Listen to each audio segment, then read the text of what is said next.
In this video, we'll discuss AIOU 1429 Chapter 2. Question number 1 है Define random variable. What is the difference between discrete random variable and continuous random variable? Random variable क्या होता है? Random variable mathematic का एक ऐसा rule है जो outcomes को नंबर्स में तब्दील करता है। आउटकम से क्या मतलब जो भी एक्सपेरिमेंट्स होते हैं हमारे पास, फॉर एग्जांपल जैसे कि एक कॉइन है, कॉइन को अगर हम टॉस करेंगे तो हमारे पास दो वैल्यूज़ आएंगी, एक हेड और एक टेल, ये आउटकम्स है। लेकिन अगर हम हेड की जगह पर 1 और टेल की जगह पर 0 लिख दें तो जो 0 और 1 हमारे पास आता है ये रैंडम वेरिएबल है। डिस्क्रीट रैंडम वेरिएबल और कॉन्टीन्यूस रैंडम वेरिएबल में फ़र्क। डिस्क्रीट रैंडम वेरिएबल में काउंटेबल वैल्यूज़ होती हैं और कॉन्टीन्यूस में अनकाउंटेबल वैल्यूज़ होती हैं। डिस्क्रीट में नॉर्मली होल नंबर्स यूज़ होते हैं, लेकिन कॉन्टीन्यूस में फ्रैक्शंस और डेसिमल्स वाले नंबर यूज़ होते हैं। डिस्क्रीट में जब हम नंबर्स को काउंट करें तो हमारे पास उसकी वैल्यू आ जाती है, लेकिन कॉन्टीन्यूस में नंबर्स को मेजर करने पर, जैसे कि हाइट को मेजर करने पर, वेट को मेजर करने पर ही हमारे पास वैल्यू आती है। डिस्क्रीट में कोई गैप नहीं होता वैल्यूज़ के दरमियान में, लेकिन कॉन्टीन्यूस के अंदर गैप होते हैं। For example number of students जो होते हैं वो तो 1 2 3 4 इस तरीके से लाइन वाइज आएंगे, लेकिन जो कॉन्टीन्यूस रैंडम वेरिएबल है इसके अंदर मेजर करके वैल्यूज आती हैं, यानी कि वेट ऑफ स्टूडेंट और height of students. Question number 2 है write down the application of discrete random variable in business mathematics. Business mathematics के में जितने भी डिस्क्रीट रैंडम वेरिएबल का यूज़ है, उसके एप्लीकेशंस है, हमने वो बयान करने हैं। सबसे पहले 1 है random variable is used in any business form there is communication system with certain number of lines to communicate data.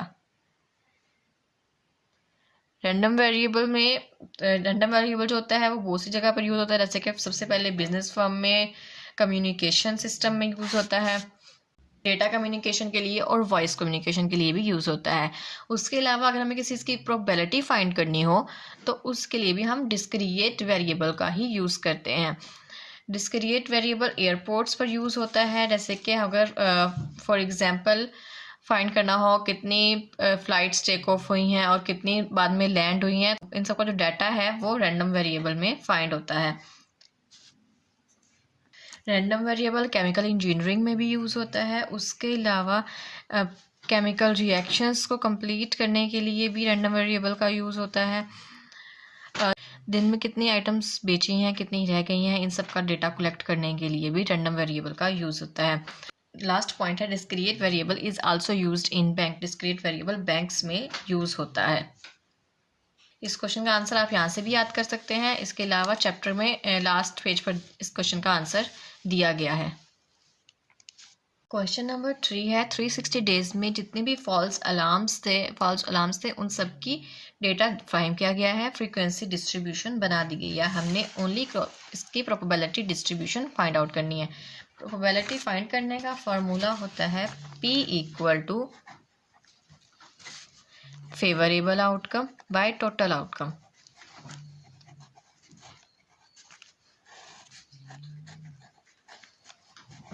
Favourable outcome से मेरा देता है जो सी वाली वैल्यू हमने लेनी होती है उसकी आउटकम फाइंड करते हैं, और टोटल आउटकम जितनी टोटल वैल्यूज होती हैं उसकी आउटकम। इन दोनों को डिवाइड करने से हमारे पास प्रोबेबिलिटी आ जाती है। प्रोबेबिलिटी डिस्ट्रीब्यूशन में अक्सर जितनी भी प्रोबेबिलिटी आती हैं उन सबको लास्ट में प्लस किया जाता है। यहाँ पर सबसे पहले जो फेवरेबल आउटकम्स है वो फ्रीक्वेंसी यूज होगी और टोटल आउटकम है 360। So 75 by 360, 75 divide 360। यहाँ पर काफ़ी लेंथी आंसर आया है। अगर हम कैलकुलेटर को फिक्स कर लें तो ये राउंड ऑफ होकर आंसर हमारे पास आएगा। मोड क्लियर दबाना है 3 बार, उसके बाद 1 और फिर जितने नंबर्स आपको चाहिए वो लिखने हैं, 2 3 4 जितने भी। मैंने यहाँ पे 3 लिखा है, 0.208। सो यहाँ पर हम लिखेंगे 0.208। नेक्स्ट है 80 बाय 360 इक्वल 80 डिवाइड 360, 0.22। नेक्स्ट है 77 divide 360,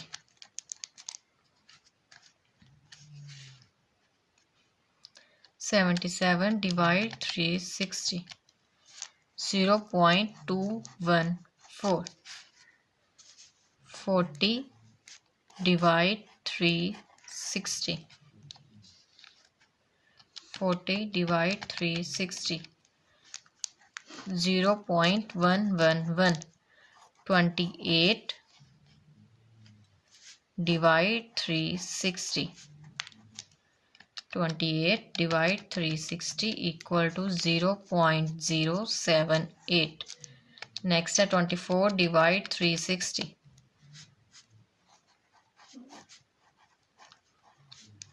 equal to 0.067.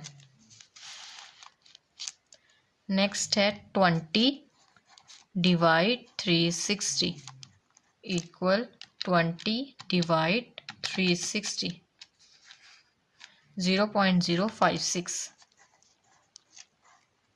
16 divide 360 equal 0.044. Last में प्रोबेबिलिटी डिस्ट्रीब्यूशन का आंसर 1 के इक्वल आना चाहिए, यानी कि जितने भी हमारे पास ये आंसर आए अगर हम इनका समीशन लें तो ये 1 के इक्वल आना चाहिए. सम ऑफ प्रोबेबिलिटी इक्वल टू 1. इन सब को प्लस करेंगे, इन सब को प्लस करने से हमारे पास आंसर आता है 1.0. सम ऑफ प्रोबेबिलिटी 1 के इक्वल आ गई, तो ये क्वेश्चन यहाँ पर कंप्लीट है. क्वेश्चन नंबर 4 है कि हमारे पास एक कॉइन दिया गया है, उसको हमने 3 टाइम्स टॉस करना है. उसके बाद 2 और मोर हेड्स की प्रोबेबिलिटी फाइंड आउट करनी है. सो सबसे पहले हम यहाँ पर आउटकम्स लिख लेते हैं. कॉइन को 3 टाइम्स टॉस करेंगे तो एक बार तो हमारे पास आ सकता है तीनों ही हेड, उसके बाद 2 हेड और 1 टेल. नाउ हेड, फिर टेल, फिर हेड, और फिर उसके बाद टेल, हेड, हेड. नाउ अब यहाँ पे सब में एक एक बार टेल हो गया. अब हमने क्या करना है, एक एक बार हेड डालना है इसके अंदर, यानी कि टेल, हेड, टेल, फिर हेड, टेल, टेल, यानी कि टेल 2 बार और हेड 1 बार. टेल, टेल, हेड, और लास्ट में तीनों ही टेल आएंगे.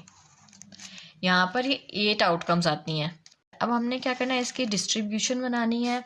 सबसे पहले हम यहाँ पर x लिख लेते हैं. x किसको रिप्रेजेंट करता है, x यहाँ पर हेड्स को रिप्रेजेंट करता है. तो यहाँ पर हेड्स हैं 3, इस वाले में हेड्स हैं 2, और उसके बाद इन वालों में हेड्स है 1, और लास्ट वाले में 0 हेड है, यानी कि यहाँ पे हम लिखेंगे 0.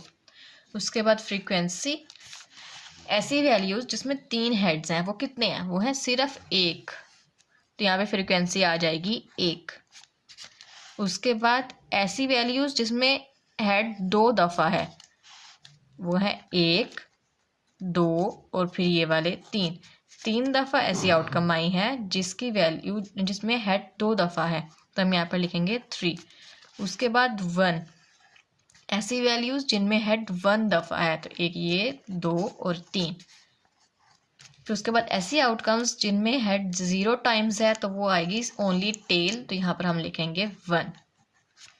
उसके बाद इसकी प्रोबेबिलिटी फाइंड आउट कर लेंगे. प्रोबेबिलिटी फाइंड करने का फॉर्मूला मैं पहले बता चुकी हूँ. टोटल आउटकम्स हैं 8 से हम डिवाइड करेंगे, और फेवरेबल आउटकम जो यहाँ पर फ्रीक्वेंसी आई है यानी कि 1/8, उसके बाद 3/8, नेक्स्ट वैल्यू भी आ जाएगी 3/8, और फिर 1/8.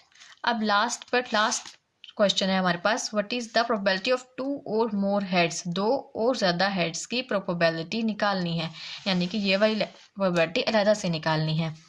प्रोबेबिलिटी इक्वल टू x और मोर हेड्स. 2 और मोर हेड्स यानी कि 2 भी आ सकता है और 2 से बड़ी वैल्यूज़ भी आ सकती हैं. तो हमने क्या करना है, ऐसी प्रोबेबिलिटी जिसमें x 2 पर हो उसको भी ले लेंगे, और फिर प्लस कर देंगे ऐसी प्रोबेबिलिटी के साथ जिसमें x 3 हो. प्रोबेबिलिटी में x 2 है यहाँ पर 3/8 प्लस जहाँ पर x 3 हो, x 3 पर है 1/8। इन दोनों को प्लस कर देंगे 4/8। 4 1s are 4, 4 2s are 8, तो यहाँ पर आंसर आता है 1/2।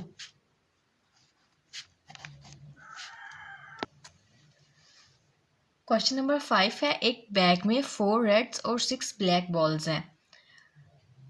अगर बैग में से रेड बॉल्स को सिलेक्ट किया जाए बगैर वापस रखे और x की वैल्यू रेड बॉल्स को रिप्रेजेंट करे, तो x की प्रोबेबिलिटी डिस्ट्रीब्यूशन मालूम करनी है। सबसे पहले गिवन डेटा लिख लेते हैं। गिवन है हमारे पास रेड बॉल्स हैं 4 और उसके बाद ब्लैक बॉल्स हैं 6। सेम यही क्वेश्चन पेपर में एक बार आ चुका है, लेकिन वहां पर ब्लैक बॉल्स की जगह पर लफ्ज यूज हुआ है वाइट बॉल्स। बाकी सारा क्वेश्चन सेम टू सेम है। सो हमने सबसे पहले क्या करना है, हमने x की वैल्यूज लिख लेनी है। x की कौन कौन सी आउटकम्स हो सकती हैं। रेड बॉल्स को हमने लेना है ना, तो फॉर एग्जाम्पल ऐसा भी हो सकता है कि कोई भी रेड बॉल ना आए, ऐसा भी हो सकता है कि एक रेड बॉल आ जाए, या फिर 2 आ जाए, या 3, या फिर 4।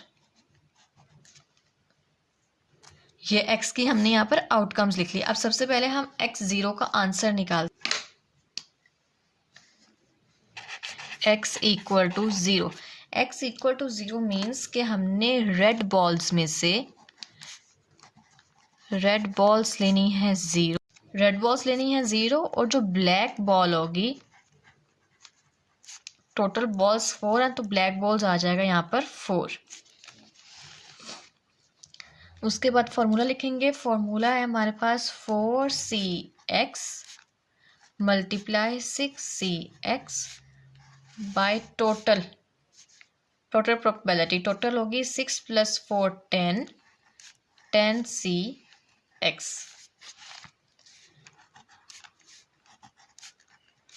4c x की जगह पर आएगी x की वैल्यू जो कि है 0 × 6c। 6 वाली साइड पर x की वैल्यू है 4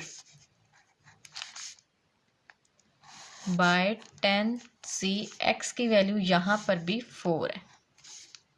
टोटल प्रोबेबिलिटी में भी x की वैल्यू 4 आएगी। उसके बाद इन सब के आंसर्स हम कैलकुलेटर से फाइंड करके मल्टीप्लाई और डिवाइड कर देंगे। सबसे पहले हम लिखेंगे 4 NCR 0 1 आता है इसका आंसर हमारे पास, तो हम यहाँ पर लिख लेंगे 1 मल्टीप्लाई। उसके बाद 6 NCR 4 15 by 10 NCR 4 210।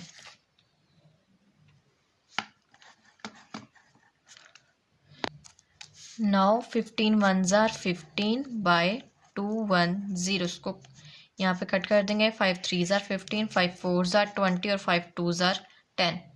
3 1s are 3, 3 1s are 3, 4 है 1 यहाँ पर कैरी चला जाएगा। 3 4s are 12। यहाँ पर आंसर आएगा 1/14। नेक्स्ट आपने फाइंड करना है x = 1।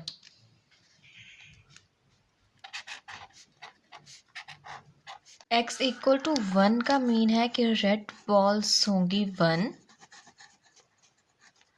रेड बॉल्स में हमने x की वैल्यू लिखनी है वो 1 होगी, और ब्लैक बॉल में होंगी 3 4 एंड टोटल 1 और 3 4 हो जाएगा। नेक्स्ट अब हम फार्मूला लिखेंगे। x = 4cx × 6cx by 10cx। 4cx की जगह पर आएगा 1 मल्टीप्लाई 6cx की जगह पर आएगा 3 बाय 10c, और यहाँ पर x की जगह पर आएगा 4। टोटल वैल्यू आनी है इधर। नाउ 4c 1 की आउटकम फाइंड आउट कर लेंगे। 4 NCR 1 equal to 4 multiply 6 NCR 3 equal to 20 bye 10 NCR 4, तो इसका आंसर तो 210 ही रहेगा। 20 मल्टीप्लाई 4 इक्वल टू 80, 80 बाय 210। इसको आंसर को यहीं पर छोड़ देंगे, लास्ट में प्लस करने में आसानी रहेगी।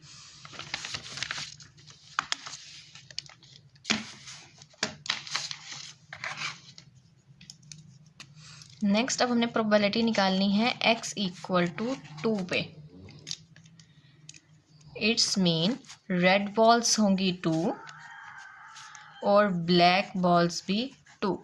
2 और 2 4 हो जाएगा। उसके बाद फॉर्मूला लिखेंगे 4cx multiply 6cx by 10cx। 4cx की जगह पर 2 मल्टीप्लाई 6cx की जगह पर 2 बाय 10cx की जगह पर 4 आएगा। टोटल आउटकम में 6 + 4 10 और 2 + 2 4 इस तरीके से आना चाहिए। नाउ अब इन सब की प्रोबेबिलिटी फाइंड आउट कर लेंगे। 4 NCR 2 equal to 6 multiply 6 NCR 2 equal to 15 by 210। 15 multiply 6 90।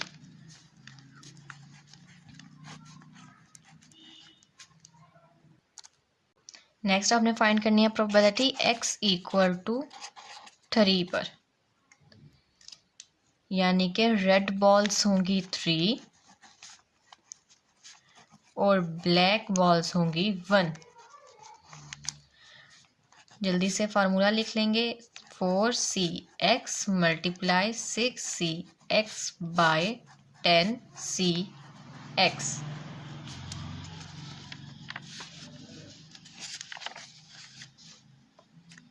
4cx की जगह पर आएगा हमारे पास 3 मल्टीप्लाई 6cx की जगह पर यहाँ पर आएगा 1 बाय 210। इसके तो फाइंड करने की जरूरत है, टोटल आउटकम सेम ही रहती है। 4 NCR 3 आता है 4 मल्टीप्लाई 6 NCR 1 है 6 bye 210। 6 4s are 24 bye 210।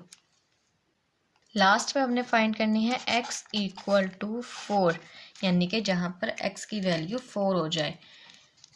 Means red balls आएंगी 4 और black ball 0। x equal to 4cx multiply 6cx by 10cx equal to 4cx की जगह पर 4 मल्टीप्लाई 6cx की जगह पर 0 बाय 210।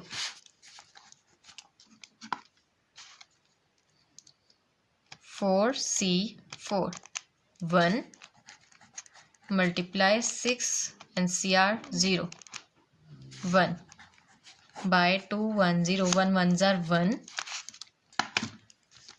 1 बाय 210। लास्ट पे जब भी प्रोबेबिलिटी डिस्ट्रीब्यूशन लेनी है तो उसका सम लाजमी लेना है। सम ऑफ प्रोबेबिलिटी आना चाहिए 1 के इक्वल टू 1। जितनी भी प्रोबेबिलिटीज फाइंड की हैं सब लिख लेंगे। जो हमने x की वैल्यू पहले फाइंड की थी, यहाँ पर 1/14 आंसर फाइंड किया था, बट सम लेने के लिए हम 15/210 को ही लिखेंगे। 15/210 प्लस 80/210 प्लस 90/210 प्लस 24/210 और लास्ट में प्लस 1/210।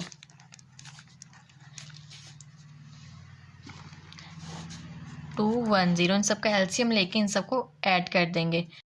15 प्लस 80 प्लस 90 प्लस 24 और प्लस 1 इक्वल टू 210।